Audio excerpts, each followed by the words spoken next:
Welcome to tea shorts. ఆర్థిక సంస్కరణలో భాగంగా ప్రపంచీకరణ వల్ల ప్రయోజనాలు, గ్లోబలైజేషన్ వల్ల ప్రయోజనాలు, గ్లోబలైజేషన్ వల్ల ప్రయోజనాలు, బెనిఫిట్స్ ఆఫ్ గ్లోబలైజేషన్.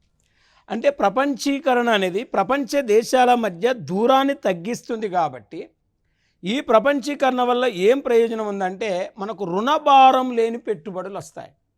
అంటే విదేశీయులే వచ్చి మన దేశంలో పెట్టుబడి పెట్టడం వల్ల మనకు అప్పు తీసుకునే భారం ఉండదు. అందుకే రుణభారం లేని పెట్టుబడులు వస్తాయి. వినియోగదారులకు నాణ్యమైన వస్తు సేవలు లభిస్తాయి. అంటే క్వాలిటీ గూడ్స్ అనేవి మనకు లభిస్తాయి. అంటే వివిధ దేశాల వస్తువులు మన దేశ మార్కెట్లో ఉండటం వల్ల మనకు నచ్చిన క్వాలిటీ వస్తువును కొనుక్కోవచ్చు. ధర తక్కువ ఉండి క్వాలిటీ ఎక్కువ ఉన్న వస్తువులు మనం కొనుక్కోవచ్చు. అంటే నాణ్యమైన వస్తు సేవలు మనకు లభిస్తాయి. అది రెండో ప్రయోజనము. మూడో ప్రయోజనము, విదేశీ సాంకేతిక పరిజ్ఞానం మన దేశంలో వృద్ధి చెందుతుంది.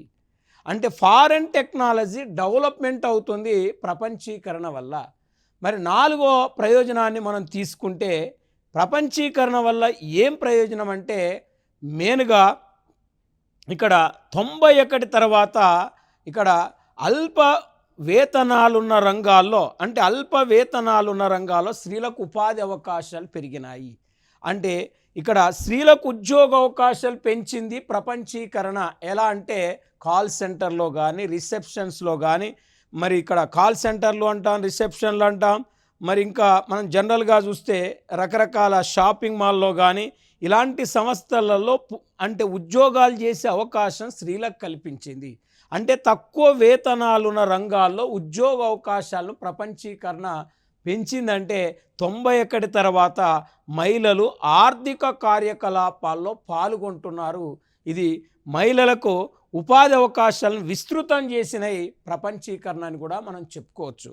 మరి ఇంకా మనం జనరల్గా చూస్తే ఈ ప్రపంచీకరణ మన దేశంలో సక్సెస్ కావాలంటే మెయిన్గా ప్రపంచీకరణకు ఉండవలసిన కొన్ని నిబంధనలు ఏంటిదంటే ప్రభుత్వ ప్రోత్సాహం ఉండాలి. Encouragement of government. అంటే ప్రభుత్వ ప్రోత్సాహం ఉన్నప్పుడు మన దేశంలో ప్రపంచీకరణ అనేది విజయవంతం అవుతుంది. మరియు ప్రపంచీకరణ విజయవంతం కావాలంటే మంచి అవస్థాపన సౌకర్యాలు ఉండాలి. అంటే చూడండి, అంటే మన ప్రభుత్వం ఇన్ఫ్రాస్ట్రక్చర్ కనుక ప్రొవైడ్ చేస్తే అనేక బహుళజాతి సంస్థలు వచ్చి మన దేశంలో పెట్టుబడులు పెడతాయి. ఇవాళ మనం ఎగ్జాంపుల్ తీసుకుంటే కార్గిల్ ఫుడ్ అనే అమెరికా దేశం చెందిన బహుళజాతి సంస్థ మన దేశంలో ఫారక్ ఫుడ్ అనే బహుళజాతి సంస్థతో ఒప్పందం చేసుకొని ఇవాళ మన దేశంలో ఇక్కడ ఆయిల్ ప్యాకెట్లను ఉత్పత్తి చేస్తుంది. ఇవాళ మన దేశంలో కార్ల కంపెనీ, అంటే అమెరికా దేశానికి చెందిన కార్ల కంపెనీ ఫోర్డ్ మోటార్స్ అనే కార్ల కంపెనీ మన దేశంలో ఇక్కడ మహేంద్ర అనే కార్ల కంపెనీతో ఒప్పందం చేసుకొని కూడా చెన్నైలో 1990లో ఇక్కడ ఫోర్డ్ మోటార్ అనే కంపెనీని కూడా లాంచ్ చేయటం జరిగింది. ఇవాళ మన దేశ బహుళజాతి సంస్థలను పరిశీలించినట్లయితే టాటా మోటార్స్ కానీ, ఇన్ఫోసిస్ కానీ, మరి జనరల్గా చూస్తే ఏషియన్ పెయింట్స్ కానీ ఇలాంటి భారతదేశం యొక్క బహుళజాతి సంస్థలను కూడా కొన్నిటిని మనం చెప్పుకోవచ్చు. అంటే బహుళజాతి సంస్థల వల్ల వెనకబడిన ప్రాంతాలు కూడా అభివృద్ధి చెందుతాయి. అంటే వెనకబడిన ప్రాంతాలు అభివృద్ధి చెందాలంటే మెయిన్గా బహుళజాతి సంస్థలు రావాలంటే మన ప్రభుత్వం కూడా అవస్థాపన సౌకర్యాలు కల్పించాలి. అవస్థాపన సౌకర్యాలు, ప్రభుత్వ ప్రోత్సాహము, పోటీతత్వము మరి ఇవి వాస్తవానికి ప్రపంచీకరణకు ఉండవలసిన నిబంధనలుగా మనం చెప్పుకోవచ్చు. మరి ఇప్పుడు జనరల్గా ప్రపంచీకరణ మన దేశంలోకి విదేశ పెట్టుబడులను తీసుకొస్తుంది. విదేశ ప్రత్యక్ష పెట్టుబడులో ఇక్కడ ఫారెన్ డైరెక్ట్ ఇన్వెస్ట్మెంట్స్, మరి ఫారెన్ డైరెక్ట్ ఇన్వెస్ట్మెంట్స్ అంటున్నాం, విదేశ ప్రత్యక్ష పెట్టుబడులు అంటున్నాం. ఒక దేశంలో పెట్టే పెట్టుబడులనే విదేశ ప్రత్యక్ష పెట్టుబడులు అంటారు. ఒక దేశం అభివృద్ధి చెందాలంటే ఇక్కడ విదేశ ప్రత్యక్ష పెట్టుబడుల మీద ఆధారపడి ఉంటుంది. అంటే ఫారెన్ ఇన్స్టిట్యూషన్ ఇన్వెస్ట్మెంట్, విదేశీ సంస్థాగత పెట్టుబడులు వేరు, విదేశ ప్రత్యక్ష పెట్టుబడులు వేరు. Foreign institution investments, foreign direct investment అంటే ఎఫ్డిఐలు అంటే దీర్ఘకాలిక పెట్టుబడులు. ఎఫ్ఐఐ అంటే స్వల్పకాలిక పెట్టుబడులు. స్టాక్ మార్కెట్లో పెట్టే పెట్టుబడులను ఎఫ్ఐఐలు అంటారు. ఇక్కడ ఒక దేశ పారిశ్రామిక రంగంలో పెట్టే పెట్టుబడులను ఎఫ్డిఐలు అంటారు. పారిశ్రామిక రంగం కావచ్చు, సేవా రంగం కావచ్చు, దాంట్లో పెట్టే పెట్టుబడులను ఎఫ్డిఐలు అంటారు. అంటే మనం జనరల్గా ఈ ఫారెన్ డైరెక్ట్ ఇన్వెస్ట్మెంట్స్ అనేది మనం పరిగణలోకి తీసుకుంటే ఈ విదేశ ప్రత్యక్ష పెట్టుబడులకు సంబంధించి ఒక నివేదికను ప్రతి సంవత్సరం అక్టాడ్ రిలీజ్ చేస్తుంది. అక్టాడ్ అనే సంస్థ రిలీజ్ చేస్తుంది. మరి అక్టాడ్ అనే సంస్థ United nation conference trade and development అనేది అక్టాడ్ అనే రిలీజ్ చేస్తుంది. దేనికి సంబంధించి అంటే విదేశ ప్రత్యక్ష పెట్టుబడులకు సంబంధించి. మరి ఈ అక్టాడ్ 2024 జూన్ 20వ తారీఖు నాడు అక్టాడ్ నివేదికను విడుదల చేయటం జరిగింది. 2024 జూన్ 20న అక్టాడ్ నివేదికను రిలీజ్ చేయటం జరిగింది. ఈ విదేశ ప్రత్యక్ష పెట్టుబడులు అత్యధికంగా ఆకర్షిస్తున్న దేశాలలో భారతదేశం 15th ప్లేస్. అంటే విదేశ ప్రత్యక్ష పెట్టుబడులను అత్యధికంగా ఆకర్షిస్తున్న దేశాల్లో భారతదేశం 15వ స్థానంలో ఉందంటే మనకంటే విదేశ ప్రత్యక్ష పెట్టుబడులు ఎక్కువగా ఆకర్షిస్తున్న దేశాలు 14 దేశాలు ఉన్నాయి. మరి 14 దేశాలు ఉన్నాయంటే మనం 15వ స్థానంలో ఉంటామంటే చాలా వెనకబడి ఉన్నాం. ఇప్పుడు మనం జనరల్గా చూస్తే విదేశ ప్రత్యక్ష పెట్టుబడులను ఎక్కువగా ఆకర్షించే దేశాలు చూడండి. మరి అందులో యాజ్ పర్ యుఎస్ఏ అంటే United states of America first ప్లేస్లో ఉంటే, చైనా సెకండ్ ప్లేస్లో ఉంటే, సింగపూర్ థర్డ్ ప్లేస్లో ఉంది. అంటే ఇవాళ యుఎస్ఏ $388.08 మిలియన్ విదేశ పెట్టుబడులను ఆకర్షిస్తే, చైనా $180.17 మిలియన్ విదేశ ప్రత్యక్ష పెట్టుబడులను అనుసరిస్తే, సింగపూర్ $140.84 మిలియన్ విదేశ ప్రత్యక్ష పెట్టుబడులను ఆకర్షించింది. మనకి ఈ డేటా అనేది పోటీ పరీక్షల్లో రాదు. జస్ట్ మనకు అడిగేది ఈ పాయింట్లు అడుగుతారు. విదేశ ప్రత్యక్ష పెట్టుబడులను ఎక్కువగా ఆకర్షించే దేశాలు ఏంటి అంటాడు.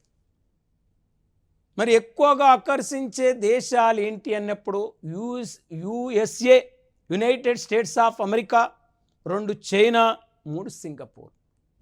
ఇది ఒక పాయింట్. మరి మన దేశంలో అత్యధికంగా విదేశ ప్రత్యక్ష పెట్టుబడులు పెడుతున్న దేశాలు 2023-24 ప్రకారం భారతదేశంలో అత్యధికంగా విదేశ ప్రత్యక్ష పెట్టుబడులు పెడుతున్న దేశాలు. ఇది గ్రూప్ 1 ఫిలిమ్స్లో అడిగింది. మరి అప్పుడు అడిగినప్పుడు ఆ ఫిలిమ్స్ ఎగ్జామ్ ఎప్పుడు సింగపూర్ ఉంది, మళ్ళీ ఇప్పుడు మారిషస్ వచ్చింది. మారిషస్, సింగపూర్ ఇవి మార్చుకుంటున్నాయి స్థానాలు కాబట్టి ఇది చాలా మనం ఎగ్జామ్ డేటు చూసుకొని మనం వెళ్ళాలి కాబట్టి ఆ ఎగ్జామ్ డేట్ నాటికి ఇవి అటు ఇటు మారుతున్నాయి. 2% డిఫరెన్స్ ఉంది. మరి అప్పుడు గ్రూప్ 1 ఫిలిం సెప్టు సింగపూర్ ఉంది, ఇప్పుడు మారిషస్ ఉంది. అంటే భారతదేశంలో అత్యధికంగా విదేశ ప్రత్యక్ష పెట్టుబడులను పెడుతున్న దేశాల్లో ఏ దేశం ఉంది అంటే మారిషస్ ఫస్ట్ ప్లేస్లో ఉంది. అంటే మారిషస్ అనేది 25% విదేశ ప్రత్యక్ష పెట్టుబడులు పెట్టిందండి. తర్వాత సింగపూర్, మన దేశంలో 23% విదేశ ప్రత్యక్ష పెట్టుబడులను సింగపూర్ పెడితే, అమెరికా 9% విదేశ ప్రత్యక్ష పెట్టుబడులు పెడుతుందండి. అంటే యుఎస్ఏ అంటే మన దేశంలో అత్యధికంగా విదేశ ప్రత్యక్ష పెట్టుబడులు పెడుతున్న దేశాలు 3 తెలిస్తే సార్ ఒక్కొక్కసారి 4 కూడా అడుగుతాడు. 3 తెలిస్తే 4 ఆప్షనల్ ఆటోమేటిక్గా మనకు 4 ఆప్షనల్ మనం గుర్తుపట్టవచ్చు. మరి ఇప్పుడు జనరల్గా నెక్స్ట్ మనం చూస్తే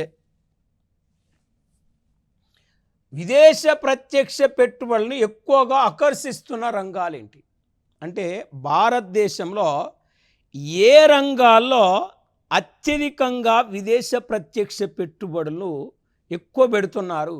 మన దేశంలో ఏ రంగాలు విదేశ ప్రత్యక్ష పెట్టుబడులను ఎక్కువ ఆకర్షిస్తున్నాయంటే ఇక్కడ ఎకనామిక్ సర్వీసెస్ ఎక్కువగా ఆకర్షిస్తున్నాయి. ఆర్థిక సేవలు అనేది ఇస్తే ఆర్థిక సేవలే చేయాలి. అంటే సాంఘిక సేవలు, సాధారణ సేవలు, ఆర్థిక సేవలని 3 రకాలు ఉంటాయి. సేవలలో 3 రకాలు ఉంటాయి. మరి ఇక్కడ ఎకనామికల్ సర్వీసెస్ అంటే ఆర్థిక సేవలు అంటే విత్తము, ఫైనాన్షియల్. చూడండి, బ్యాంకులు బీమా రంగంలోకి ఎక్కువగా విదేశ ప్రత్యక్ష పెట్టుబడులు వస్తున్నాయండి. అంటే దాదాపు 16% విదేశ ప్రత్యక్ష పెట్టుబడులను ఈ బ్యాంకులు బీమా రంగం అనుసరించింది. తర్వాత విదేశ ప్రత్యక్ష పెట్టుబడులు ఎక్కువగా ఆకర్షిస్తున్న రంగాన్ని మనం తీసుకుంటే ఇక్కడ కంప్యూటర్ అనేది ఒక రంగం విదేశ ప్రత్యక్ష పెట్టుబడులను ఎక్కువగా ఆకర్షించింది. మరి కంప్యూటర్ అనే సెక్టారు విదేశ ప్రత్యక్ష పెట్టుబడులను ఎక్కువగా ఆకర్షించింది అని చెప్తున్నాం. ఎక్కువగా మనకు 15% విదేశ ప్రత్యక్ష పెట్టుబడులను అట్రాక్ట్ చేసింది. 15% విదేశ ప్రత్యక్ష పెట్టుబడులను ఆకర్షించింది. మరి ఆకర్షించింది అంటే మనం చూడండి, కంప్యూటర్ 15% అంటే చూడండి. తర్వాత వ్యాపారం, ట్రేడ్ సెక్టార్ కూడా మనం తీసుకుంటే 6% విదేశ ప్రత్యక్ష పెట్టుబడులను ఆకర్షించింది. మరి 6% విదేశ ప్రత్యక్ష పెట్టుబడులను ఆకర్షించింది వ్యాపార రంగము అనేది చూస్తే, సేమ్ టెలికమ్యూనికేషన్ రంగం కూడా 6% విదేశ ప్రత్యక్ష పెట్టుబడులను ఆకర్షించినాయి. ఒక్కసారి చూడండి, విదేశ ప్రత్యక్ష పెట్టుబడులను ఎక్కువగా ఆకర్షించిన రంగాలు ఏంటి అని అడిగినప్పుడు ఫస్ట్ మనం గుర్తుపెట్టుకోవాల్సింది ఏం గుర్తుపెట్టుకోవాలి? Financial services. ఆడ ఫైనాన్షియల్ సర్వీస్ ఇచ్చి, సామాజిక సేవలు ఇచ్చి, సాధారణ సేవలు ఇచ్చినప్పుడు ఆర్థిక సేవలు చేయాలి. విద్యా, వైద్య, ఆరోగ్యము, గృహ నిర్మాణం అలా ఇచ్చి బ్యాంకులు బీమా ఇస్తే బ్యాంకులు బీమా చేయాలి. మరి రెండవది సాఫ్ట్వేర్, అంటే హార్డ్వేర్, మరి ఐబిఎం సేవలు, సాఫ్ట్వేర్, హార్డ్వేర్, ఐబిఎం సేవలు. ఇక్కడ కంప్యూటర్ అంటే ఐటీ సర్వీసెస్ మన దేశంలో ఎక్కువగా విదేశ పెట్టుబడులను ఆకర్షిస్తున్న రంగాల్లో మనకు ఐటీ సర్వీసెస్ కూడా ఉన్నాయి. దీన్ని మనం ఐటీ సర్వీసెస్ అంటాం. ఐటీ అంటే సాఫ్ట్వేర్, హార్డ్వేర్, ఐబిఎం. ఇక్కడ సాఫ్ట్వేర్ అండ్ హార్డ్వేర్ అండ్ మరి ఐబిఎం సర్వీసెస్ మన దేశంలో విదేశ ప్రత్యక్ష పెట్టుబడులను ఎక్కువగా ఆకర్షిస్తున్నాయండి. ఇక వ్యాపారం అంటే మనకు తెలుసు, టెలికమ్యూనికేషన్ అంటే తెలుసు. కాబట్టి ఇవి భారతదేశంలో విదేశ ప్రత్యక్ష పెట్టుబడులను ఎక్కువగా ఆకర్షిస్తున్న మెయిన్గా రంగాలైతే, మన దేశంలో విదేశ ప్రత్యక్ష పెట్టుబడులను ఎక్కువగా ఆకర్షిస్తున్న రాష్ట్రాలేంటి? భారతదేశంలో విదేశ పెట్టుబడులను ఎక్కువగా ఆకర్షిస్తున్న రాష్ట్రాలేంటి? ఏ రాష్ట్రాలు ఎక్కువగా అట్రాక్ట్ చేస్తున్నాయి ఎఫ్డిఐలను, ఫారిన్ డైరెక్ట్ ఇన్వెస్ట్మెంట్స్ను? అంటే మహారాష్ట్ర. మన దేశంలోకి వస్తున్న మొత్తం విదేశ ప్రత్యక్ష పెట్టుబడిలో ఒక్క మహారాష్ట్రలోనే 31% పెట్టుబడులు పెడతారు. మరి మహారాష్ట్ర 31% విదేశ ప్రత్యక్ష పెట్టుబడులను ఆకర్షిస్తే, మహారాష్ట్ర తర్వాత కర్ణాటక అనేది 21% విదేశ ప్రత్యక్ష పెట్టుబడులను ఆకర్షిస్తుంది. మహారాష్ట్ర తర్వాత ఎక్కువగా విదేశ ప్రత్యక్ష పెట్టుబడులు ఆకర్షిస్తున్నది ఎవరు? కర్ణాటక 21%. కర్ణాటక తర్వాత గుజరాత్ స్టేటు 16% విదేశ ప్రత్యక్ష పెట్టుబడులను అనుసరిస్తుంది, అంటే ఆకర్షిస్తుంది 16%. తమిళనాడు 5%. ఇప్పుడు ఒక్కసారి భారతదేశంలో విదేశ ప్రత్యక్ష పెట్టుబడులు ఎక్కువగా ఆకర్షిస్తున్న రాష్ట్రాలు ఏంటి అన్నప్పుడు Maharashtra first, Karnataka second, Gujarat third, Tamil Nadu fourth. ఇప్పుడు ఒక్కసారి మనం జనరల్గా చూడండి, ఇప్పుడు ఇంతసేపు చెప్పింది మనం జనరల్ గుర్తుపెట్టుకుంటే, ప్రపంచంలో విదేశ ప్రత్యక్ష పెట్టుబడులను ఆకర్షించే దేశాల్లో ఫస్ట్ యుఎస్ఏ, 2 చైనా, 3 సింగపూర్. ఇది నెంబర్ 1. మరి జనరల్గా మన దేశంలో ఎక్కువగా విదేశ ప్రత్యక్ష పెట్టుబడులు పెట్టే దేశాల్లో మారిషస్ ఫస్ట్ ఉంది, సింగపూర్ సెకండ్ ఉంది, యూఎస్ఏ థర్డ్ ఉంది. మన దేశంలో ఎక్కువ విదేశ పెట్టుబడులు ఆకర్షిస్తున్న రంగాల్లో ఫస్ట్ మనకు ఆర్థిక సేవలు ఉంది, రెండవది ఐటీ సర్వీసెస్ ఉంది, మూడవది ట్రేడ్ అండ్ టెలికమ్యూనికేషన్ సెక్టార్లు ఉన్నాయి. మన దేశంలో విదేశ ప్రత్యక్ష పెట్టుబడులు ఎక్కువ ఆకర్షిస్తున్న రాష్ట్రాల్లో మహారాష్ట్ర ఫస్ట్ ఉంది, కర్ణాటక సెకండ్ ఉంది, గుజరాత్ థర్డ్ ఉంది, తమిళనాడు ఫోర్త్ ప్లేస్ ఉంది. ఇప్పుడు నెక్స్ట్ మనం పరిగణలోకి తీసుకుంటే ఈ విదేశ ప్రత్యక్ష పెట్టుబడులు ఫారెన్ డైరెక్ట్ ఇన్వెస్ట్మెంట్స్ అంటే ఎఫ్డిఐ ఫారెన్ డైరెక్ట్ ఇన్వెస్ట్మెంట్స్, ఇందులో 49%, 51%, 74%, 100% విదేశ ప్రత్యక్ష పెట్టుబడులు కూడా అనుమతిస్తారు. మరి దాదాపు మనకు ఇక్కడ 100% విదేశ ప్రత్యక్ష పెట్టుబడులు అనుమతించే రంగాల్లో మెయిన్గా మనం తీసుకుంటే సెజ్జులు కీలకమైనవి. సెజ్జులు స్పెషల్ ఎకనామిక్ జోన్స్, మరి ఇక్కడ పెట్రోలియం, వైమానిక, నూనె శుద్ధి, మరి ఇక్కడ వైమానిక, నూనె శుద్ధి, పెట్రోలియం, సెజ్జులు, ఈ కామర్సు, ట్రాన్స్పోర్టు, హోటళ్ళు, రెస్టారెంట్లు, ఫార్మాస్యూటికల్స్ ఇలాంటి రంగాల్లో 100% విదేశ ప్రత్యక్ష పెట్టుబడులను అనుమతించటం జరిగింది. మరి ఇప్పటి వరకు మన దేశంలో ఈ విదేశ ప్రత్యక్ష పెట్టుబడులు అనుమతించని రంగాలు prohibited to foreign direct investment which sector అంటాడు.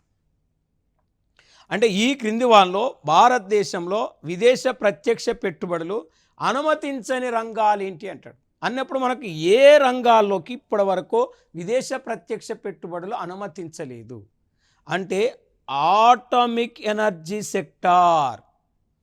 ఆటమిక్ ఎనర్జీ సెక్టార్ అంటే అణు ఇంధన రంగంలోకి అనుమతించలేదు. ఇది నెంబర్ 1. తర్వాత మనం తీసుకుంటే లాటరీ బిజినెస్, లాటరీ వ్యాపారంలో కూడా ఇప్పటి వరకు విదేశ ప్రత్యక్ష పెట్టుబడులు అనుమతించలేదు. జూదము, బెట్టింగుల్లో కూడా ఇప్పటి వరకు ఎఫ్డిఐలు అనుమతించలేదు. నిధి కంపెనీలలో కూడా ఇప్పటి వరకు విదేశ పెట్టుబడులు అనుమతించలేదు. చిట్ ఫండ్ కంపెనీలో కూడా విదేశ పెట్టుబడులు అనుమతించలేదు. ప్లస్ ఫైనాన్స్ కంపెనీలో కూడా విదేశ ప్రత్యక్ష పెట్టుబడులు అనుమతించలేదు. నిధి కంపెనీలు, చిట్ ఫండ్ కంపెనీలు, ఫైనాన్స్ కంపెనీలు, అణు ఇంధన రంగము, జూదము, మరి ఇక్కడ చూడండి గుర్రపు పందాలు, లాటరీ బిజినెస్, మరి ఇంకా మనం చూస్తే ఇక్కడ మెయిన్గా మరి రియల్ ఎస్టేట్లో ఉన్నది కానీ ఫామ్ హౌస్ సంబంధించిన రియల్ ఎస్టేట్ రంగాల్లో కూడా ఇప్పటివరకు విదేశ ప్రత్యక్ష పెట్టుబడులను అనుమతించలేదు. ఇవన్నీ కూడా విదేశ ప్రత్యక్ష పెట్టుబడులు ఇప్పటి వరకు అనుమతించని రంగాలుగా మనం గుర్తుపెట్టుకోవాలి.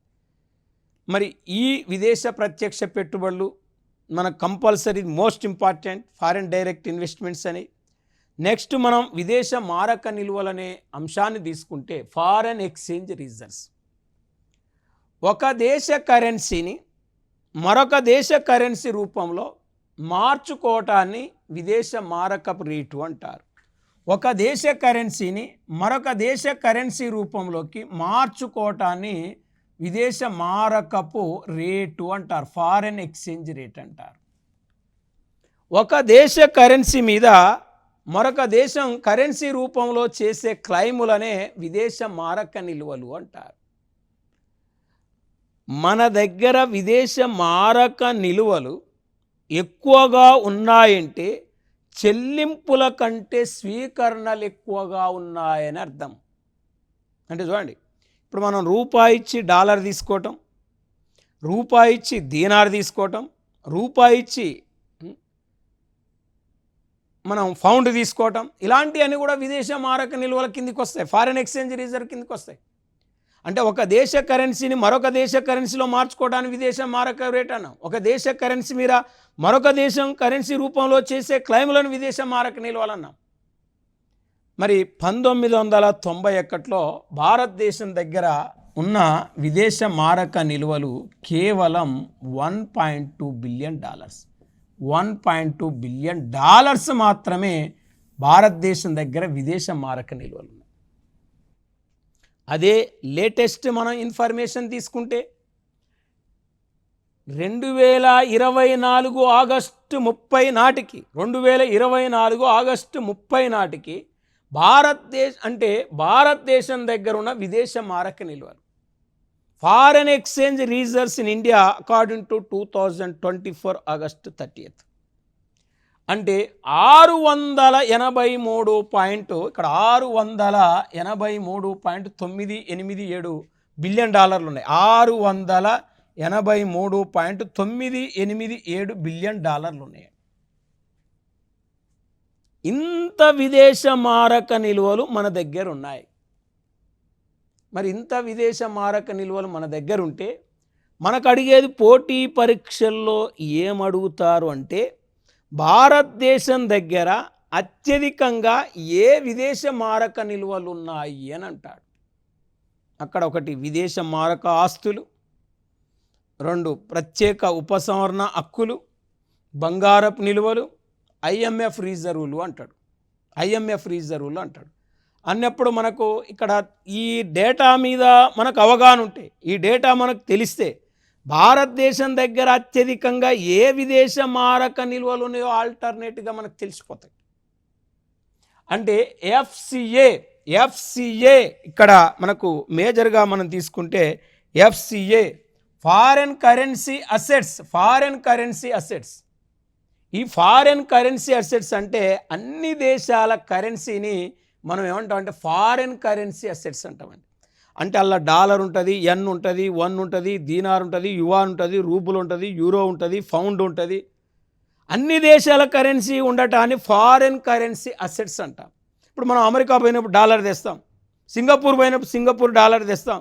అంటే ఏ దేశాన్ని పోతే ఆ దేశ కరెన్సీ తెస్తాం. అన్ని దేశాల కరెన్సీనే ఫారెన్ కరెన్సీ అసెట్స్ అంటాం, ఎఫ్సిఏ అంటాం. రెండోది గోల్డ్. మనం విదేశాల్లో పోయినప్పుడు బంగారు బిస్కెట్లు కూడా పట్టుకొస్తాం, దాన్నే బంగారపు నిలువలు అంటాం. మరి IMF సృష్టించిన కరెన్సీని ఏమంటాం అంటే SDR అంటాం, స్పెషల్ డ్రాయింగ్ రైట్స్ అంటాం. ఇది అంతర్జాతీయ ద్రవ్యం అంటారు. IMF యొక్క నిలువలు, IMF యొక్క రిజర్వ్ నిలువలు ఇక్కడ మనం 4వ ప్లేసు మనం చూసుకున్నాం. అంటే దాదాపు 683.987 బిలియన్ డాలర్లలో ఇక్కడ 599.032 బిలియన్ డాలర్లు మనకి ఏమున్నాయంటే ఎఫ్సిఏ ఫారెన్ కరెన్సీ అసెట్స్ ఉన్నాయి. గోల్డ్ 61.859 బిలియన్ డాలర్లు మనకు బంగారపు నిల్వలు ఉన్నాయి భారతదేశం దగ్గర. SDR 18.468 బిలియన్ డాలర్లు SDRs ఉంటే IMF రిజర్వ్లు 4.622 ఉన్నాయి మన దగ్గర. అంటే భారతదేశం దగ్గర అత్యధికంగా ఏ విదేశ మారక నిల్వలు ఉన్నాయంటే ఇక్కడ ఫస్ట్ FCA, 2 గోల్డ్, 3 SDR. మరి ఇది మనకి ఈ 3 తెలిస్తే చాలు. భారతదేశం దగ్గర ఉన్న విదేశ మారక నిల్వలను వరుస క్రమంలో గుర్తించము అన్నాడు. అప్పుడు FCA, 2 బంగారపు నిల్వలు, 3 SDR అని గుర్తుపెట్టుకోవాలి, స్పెషల్ డ్రాయింగ్ రైట్స్ అని గుర్తుపెట్టుకోవాలి. ఇది అయితే ఇవి ఎక్కడుంటాయి? ఈ విదేశ మారక నిల్వలు మన RBI దగ్గర ఉంటాయి. మనం అమెరికా పోయినాం, డాలర్ తెచ్చినాం, మనం ఫారెన్ బ్యాంకులో మార్చుకున్నాం అనుకోండి. మార్చుకుంటే మనకు ఆ డాలర్ తీసుకొని మనకు రూపాయలు ఇస్తారు. లేకపోతే మనం అమెరికా పోవాలనుకోండి, మన రూపాయి ఇస్తే మనకు డాలర్ ఇస్తారు. అంటే ఒక దేశ కరెన్సీని మరొక దేశ కరెన్సీలో మార్చుకోవడానికి విదేశ మారక నిల్వలు అంటాం. మనం వివిధ దేశాలపై కరెన్సీ తెచ్చినప్పుడు మన దేశంలో కూడా ఆ ఆ కరెన్సీని మార్చుకోవచ్చు. ఫారెన్ బ్యాంకులో మార్చుకుంటే ఆ ఫారెన్ బ్యాంకులన్నీ మళ్ళీ ఆ కరెన్సీని RBI దగ్గర అప్పచెప్తాయి. అంటే RBI దగ్గర ఈ విదేశ మారక నిల్వలు ఉన్నాయంటే 1991లో కేవలం $1.2 బిలియన్ విదేశ మారక నిల్వలుంటే ఇవాళ 2024 నాటికి ఇవాళ మన దేశం దగ్గర $683.987 బిలియన్ విదేశ మారక నిల్వలు ఉన్నాయండి. ఇది ఒకటి. మరొకటి ఏంటంటే భారతదేశం దగ్గర అత్యధికంగా ఏ విదేశ మారక నిల్వలు ఉన్నాయి? ఎఫ్సిఏ, గోల్డ్, ఎస్డిఆర్ అంటే ఇది చెప్పుకున్నాం. ఎఫ్సిఏ మళ్ళా భారతదేశం దగ్గర వాస్తవానికి ఎఫ్సిఏలో రకరకాల అన్ని దేశాల కరెన్సీ ఉండదండి. ఇక్కడ భారతదేశం దగ్గర అత్యధికంగా ఏ విదేశ మారక నిల్వలు ఉన్నాయండి? భారతదేశం దగ్గర అత్యధికంగా ఏ విదేశ మారక నిల్వలు ఉన్నాయని అడిగినప్పుడు ఫస్ట్ అమెరికా డాలర్ ఉందండి.